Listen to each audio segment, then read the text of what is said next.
Cycle प्रशिक्षण शिविर देखना एक असाधारण अनुभव है।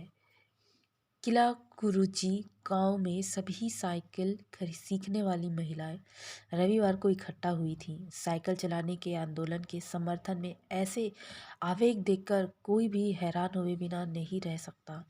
उन्हें इसे सीखना ही है। साइकिल ने उन्हें पुरुषों द्वारा थोपे गए दायरे के अंदर रोजमर्रा की घिसी पिटी चर्चा से बाहर निकालने का रास्ता दिखाया। ये नव साइकिल चालक गाने भी गाती हैं। उन गानों में उन गानों में साइकिल चलाने को प्रोत्साहन मतलब उत्साहित करना दिया गया है। इनमें से एक गाने की पंक्ति का भाव है, ओ बहनों आ सीखें साइकिल, घूमे समय के पहिए संग। देखिए, हम ये एक लेख है, पी साईनाथन जी का एक लेख है। लेख होता है किसी करंट घटना पर, है ना, जो वर्तमान में कोई घटना घटित होती है उसे लेकर उस पर एक रिपोर्ट तैयार की जाती है। उसके हर एक पक्ष को लिखा जाता है। ठीक है, तो इस तरह का एक लेख है। महिला सशक्तिकरण में पुटुकोट्टई में साइकिल आंदोलन हुआ था, उसे लेकर लिखा गया है। पी साईनाथन जी बताती हैं कि हमने अभी तक पुटुकोट्टई की बात सुनी। पुटुकोट्टई के पास एक और गांव है किला कुरुची में भी क्या हुआ, महिलाएं साइकिल चलाने को अपने व्यक्तित्व से जोड़ कर देखती हैं। उस साइकिल चलाने के आंदोलन के समर्थन सपोर्ट करने के लिए वहाँ महिलाएं हजारों की संख्या में जमा हुई। और वो साइकिल चलाना सीखना को क्या समझती है, पुरुषों द्वारा थोपे गए दायरे के अंदर रोजमर्रा की घिटी पिटी चर्चा से बाहर निकलने का रास्ता मानती है। यानी कि हमारे समाज में आप जानते हैं कि महिलाओं को पहले बहुत ही बंदिशों में रखा गया है। पुरुषों हमारे पहले हमारे पुराने समय में हमारे जो पूर्वज हुए हैं उसमें महिलाओं पे बहुत सारी बंदिश लगाई गई। तो उन्हें घर से बाहर निकलने नहीं दिया जाता था, पढ़ने की आज़ादी नहीं थी, उन्हें घर के अंदर के काम करने होते थे, बाहर के काम करने की उन्हें आज़ादी नहीं थी। ये सारे काम पुरुषों को के लिए माने जाते थे। तो इस तरह की सोच से बाहर निकलने का एक रास्ता उन्हें क्या दिखाता है, ये साइकिल चलाना सिखाता है। बल्कि वो एक गीत भी गाती हैं साइकिल चलाते हुए, क्या कि आओ बहनों गाना हम साइकिल चलाना सीखें, और साइकिल चलाने सीखने के साथ साथ हम क्या करें, हम समय के पहिए के साथ घूमें, मतलब समय के साथ साथ चलें। देखिए आगे क्या कहते हैं, समय के साथ मतलब साइकिल चलाना समय के साथ। जब ये आंदोलन चालू हुआ, आज भी बहुत से गांव हमारे देश में ऐसे हैं जहां छोटी बच्चियों को साइकिल चलाने की आज़ादी नहीं होती है। साइकिल चलाना सीखना, जब आप छोटे बच्चे हैं, जब आपको साइकिल चलाना नहीं आता, आपको कहीं जाना होता है तो आप अपने घर में बड़े पापा भैया पर डिपेंड रहते हैं ना। लेकिन जब आपको खुद ही साइकिल चलाने आने लगता है तो अपनी साइकिल उठाते हैं, जहाँ मन करता है वहाँ चले जाते हैं। आपको गाड़ी चलाने आती है, आप जहाँ मन करता है वहाँ गाड़ी लेकर चले जाते हैं। ठीक है, तो समय के साथ अपने आप को बदलना, समय के साथ अपने आप को ढालना, अपने आप को शक्तिशाली बनाने का प्रतीक के रूप में यह साइकिल आंदोलन शुरू हुआ था।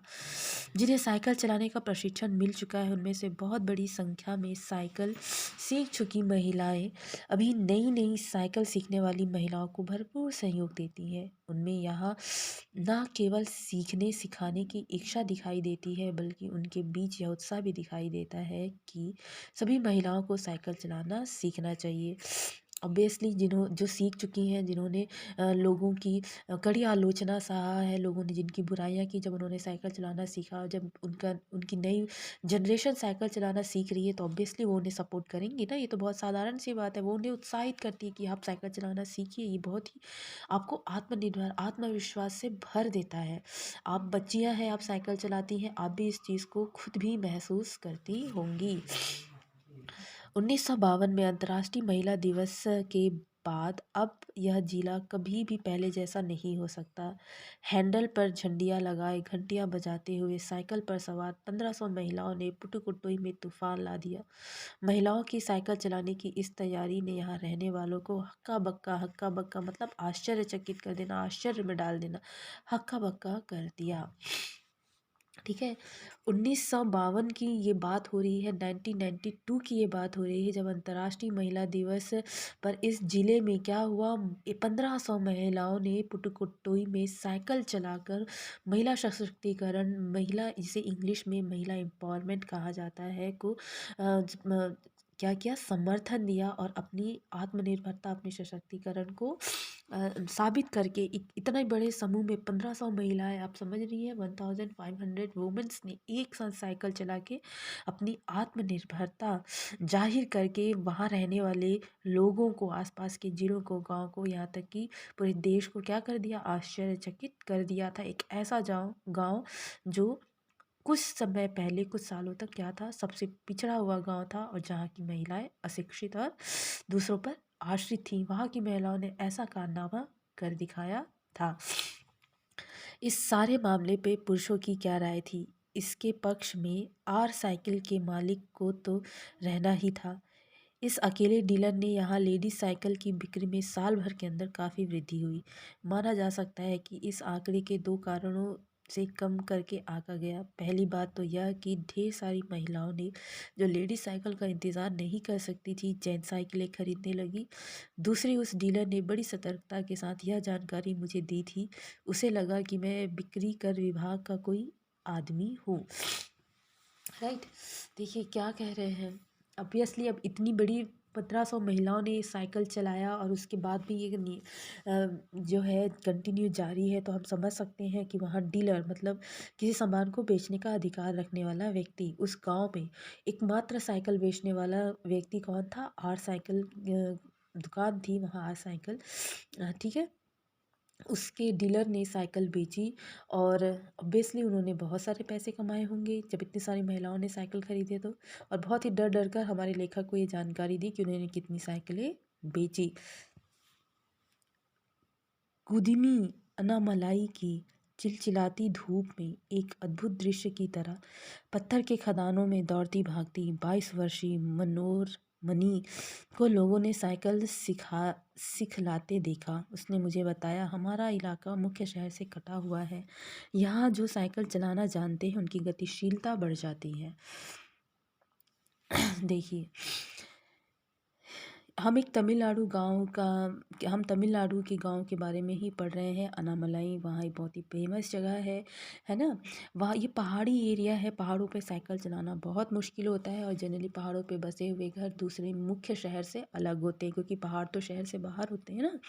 हमने ज्योग्राफी में ये पढ़ा भी है। तो पहाड़ पहाड़ों से क्या है, अलग, पहाड़ों पे बसे गांव मुख्य शहरों से कटे हुए हैं।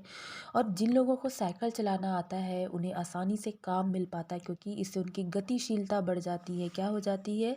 जिन्हें साइकिल चलाना आता है उनकी गतिशीलता बढ़ जाती है, कहा जा रहा है। इसका मतलब ये है कि भाई जिन्हें साइकिल चलाना आता है वो अगर उस मुख्य शहर से बाहर रहते हैं और मुख्य शहर में काम करना जाते हैं, तो ऑब्वियसली अगर साइकिल नहीं है तो उन्हें बस या किसी दूसरे व्यक्ति पर निर्भर रहना पड़ेगा, जिससे बहुत ज़्यादा समय जाएगा। पर अगर उन्हें खुद साइकिल चलाना आता है तो वो साइकिल चलाकर अपने काम की जगह पर अपना काम करके आ सकती। गतिशीलता, स्पीड, है ना, कार्य करने की क्षमता भी आप इसे एक तरह से मान सकते हैं। साइकिल चलाने में बहुत निश्चित आर्थिक निहितार्थ थे, है ना, लाभ थे। निहितार्थ, निहितार्थ मतलब लाभ थे।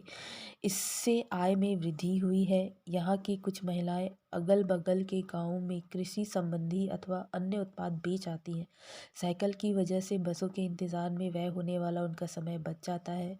खराब परिवहन व्यवस्था वाले स्थानों के लिए तो यह बहुत महत्वपूर्ण है।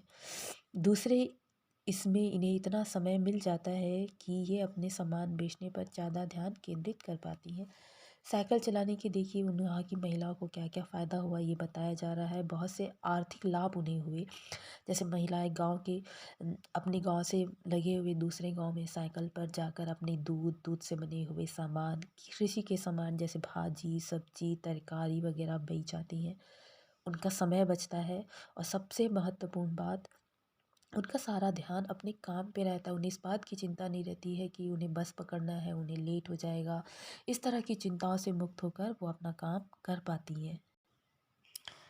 तीसरे, इससे ये और अधिक इलाकों में जा पाती है। अंतिम बात यह है कि अगर आप चाहें तो इससे आराम करने का काफ़ी समय मिल सकता है। ऑब्वियसली जब आपका समय बचेगा तो आप ज़्यादा आराम कर पाएंगे, ज़्यादा एक गांव से दूसरे गांव जा पाएंगे, है ना। अगर आप पैदल जा रहे हैं तो आप एक ही गांव में घूम घूम कर अपना सामान बेच रहे हैं, लेकिन अगर आप साइकिल में जा रहे हैं तो 2 या 3 गांव कवर करके ज़्यादा मुनाफा कमा सकते हैं।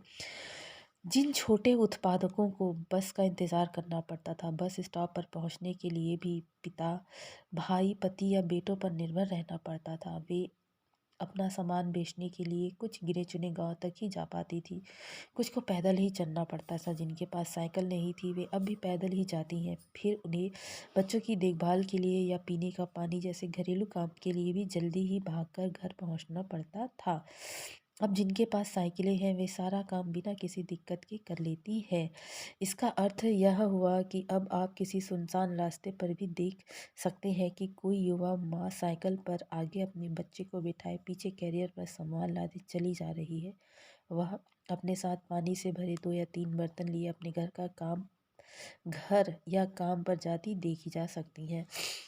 बहुत सिंपल सी बात है कि साइकिल चलाना सीखने से महिलाओं का समय बचने लगा। उन्हें क्या हुआ, जैसे कि हमने बार-बार ये चीज़ हमारे पाठ में आई है कि निर्भरता, घर के पुरुषों पर जो निर्भरता थी, वह ख़त्म हो गई थी जब महिलाओं ने पुटुकुट्टोई के अपना साइकिल चलाना सीखा। महिलाएँ जो बाहर का काम भी कर रही हैं, सामान भी बेच रही हैं, बच्चों की देखभाल भी कर रही हैं और अपने घर का खाना बनाना, पानी भरना और घरेलू काम भी कर रही हैं। एकमात्र साइकिल चलाना सीख लेने और साइकिल चलाना आ जाने से उनके सारे काम आसान हो गए हैं। वो अब सामान भी बेच पाती हैं, जल्दी घर आ पाती हैं, अपने बच्चों की देखभाल कर पाती हैं और उनके साथ समय बिता पाती हैं और अपने घर में के जो भी घरेलू काम, रोज़ के काम हैं, उन्हें बहुत आसानी से कर पाती हैं। ठीक है? चलिए आगे बढ़ते हैं। अन्य पहलू से ज़्यादा आर्थिक पहलू पर ही बल देना गलत होगा। साइकिल प्रशिक्षण से महिलाओं के अंदर आत्मसम्मान की भावना पैदा हुई। यह बहुत महत्वपूर्ण है, फातिमा का कहना है। बेशक यह मामला केवल आर्थिक नहीं है ना? देखिए, ये बहुत महत्वपूर्ण लाइन है। आर्थिक लाभ तो उन्हें हुआ ही हुआ है। वो पैसे ज़्यादा कमाने लगी, ज़्यादा काम करने लगी। ठीक है? जब वो पैसे कमाने लगी, जब आप पैसे कमाने लगते हैं, जब आप दूसरों पर निर्भर नहीं रहते हैं, तो आपके अंदर अपने लिए खुद की सम्मान की भावना पैदा होती है। आत्मसम्मान मतलब खुद का सम्मान करना, और ये आत्मसम्मान की जो भावना होती है ना, ये बहुत महत्वपूर्ण होती है। क्यों महत्वपूर्ण होती है? फ़ातिमा का कहना है, बेशक यह मामला आर्थिक नहीं है। फ़ातिमा ने यह बात इस तरह कही जिससे मुझे लगा कि मैं कितनी मूर्खतापूर्ण ढंग से सोच रहा था। उसने आगे कहा, साइकिल चलाने से मेरी कौन सी कमाई होती है? मैं तो पैसे ही गंवाती हूँ। मेरे पास इतने पैसे नहीं कि मैं साइकिल खरीद सकूँ, लेकिन हर शाम मैं किराए पर साइकिल लेती हूँ ताकि मैं आज़ादी और खुशहाली का अनुभव कर सकूं। पुटुकुट्टोई पहुंचने से पहले मैंने इस विनम्र सवारी के बारे में कभी इस तरह सोचा ही नहीं था। मैंने कभी साइकिल को आज़ादी का प्रतीक नहीं समझा था। जब व्यक्तियों में आत्मसम्मान की भावना पैदा होती है, जब आप अपना खुद का सम्मान करने लगते हैं कि हाँ, मेरे अंदर काबिलियत है, मैं अपना काम खुद कर सकती हूँ, मैं पैसे कमा सकती हूँ, मैं अपना घर चला सकती हूँ, मैं अपने बच्चों को अच्छी परवरिश दे सकती हूँ। ये भावना होती है, ये आपको बहुत ही अच्छा, बहुत ही खुश महसूस कराती है। ठीक है? जैसे कि आप लोगों को कभी कुछ खरीदना होता है और आप उसे खुद जाके खरीद के ले आती हैं, ना कि आप इस पे बात पे डिपेंड रहती है कि पापा आएँगे और फिर मैं उन्हें बताऊँगी, फिर वो समय निकालेंगे 1-2 दिन बाद और खरीद के लाएँगे। ठीक है? तो जब ये डिपेंडेंसी इस तरह की नहीं होती, आप खुद अपना काम करने लगते हैं, तो ये आपको बहुत अच्छा और आज़ाद अनुभव करता है और आपको खुशी, पॉज़िटिविटी फ़ील कराती है। तो साइकिल चलाना जो है, उस गाँव की महिलाओं के लिए क्या था, सिर्फ़ पैसा कमाने का तरीका नहीं था, ज़्यादा पैसा कमाने तक का तरीका नहीं था। ये क्या था, अपने आप का सम्मान करना, अपने आप को अपने आप को ज़्यादा खुश महसूस करने का भी एक तरीका था। और वहाँ के लोगों से मिलकर हमारे पाठ के जो लेखक हैं, इन्हें भी ये बात समझ में आई कि साइकिल चलाना सिर्फ़ साइकिल चलाना नहीं होता है। कुछ लोगों के लिए कहीं पर कुछ समय पर ये बहुत बड़ी आज़ादी और आत्मनिर्भरता का प्रतीक भी हो सकता है। एक महिला ने बताया, लोगों के लिए यह समझना बड़ा कठिन है कि ग्रामीण महिलाओं के लिए यह कितनी बड़ी चीज़ है। उनके लिए तो यह हवाई जहाज़ उड़ाने जैसी बड़ी उपलब्धि है। लोग इस पर हंस सकते हैं, लेकिन केवल यहाँ की औरतें ही समझ सकती हैं कि उनके लिए यह कितना महत्वपूर्ण है। जो पुरुष इसका विरोध करते हैं वे जाएं और टहलें, क्योंकि जब साइकिल चलाने की बात आती है वे महिलाओं की बराबरी कर ही नहीं सकते। जैसे कि आज आप और हम इतने 92 में लिखी हुई इस रचना को हम आज इतने सालों बाद पढ़ रहे हैं, तो हमारे लिए भी एक साइकिल चलाना को हम इतनी बड़ी बात नहीं मानते। लेकिन जब इसकी शुरुआत हुई थी, जब साइकिल नया-नया भारत आया होगा, जब इसे पुरुषों ने चलाना चालू किया होगा, उसके बाद जब महिलाओं ने इसे चलाने की ज़िद पकड़ी होगी और चलाया होगा, तो ये कितनी बड़ी और नई चीज़ थी। आप इस बारे में अपनी घर की नानी, दादी से बात कर सकती हैं कि उनके समय में साइकिल चलाना कितनी बड़ी उपलब्धि हुआ करती थी। कितना मेहनत करना पड़ता था, उन्हें समाज से लड़ना पड़ता था, लोगों से लड़ना पड़ता था, तब कहीं जाके साइकिल चलाने का अधिकार महिलाओं को मिलता था। और ये अधिकार उन्हें क्या करता था, आत्मनिर्भर, इस अधिकार ने उन्हें, इस हुनर ने उन्हें क्या बनाया, ज़्यादा आत्मनिर्भर बनाया, ज़्यादा खुशहाल और आज़ाद महसूस कराया। ठीक है। और अगर आज जो है आप कुछ जो पुरुष इसका विरोध करते आए हैं, महिलाओं की शक्तिशाली होने की प्रक्रिया का विरोध करते आए हैं, तो लेखक उनसे कहते हैं कि आप जाइए और जाके घूम आइए, क्योंकि अब समय बदल गया है। महिलाएं जो है समय के पहिए के साथ चलना सीख गई हैं, साइकिल चलाने की इस आंदोलन के साथ। आज हम स्कूटी चलाना सीख गए हैं, हम बाइक चलाना सीख गए हैं, हम कार और ट्रक ट्रेन चलाना भी सीख गए हैं, राइट। तो महिला सशक्तिकरण की शुरुआत जो इस साइकिल आंदोलन के साथ हुई, वो समय के साथ साथ बढ़ती चली जा रही है।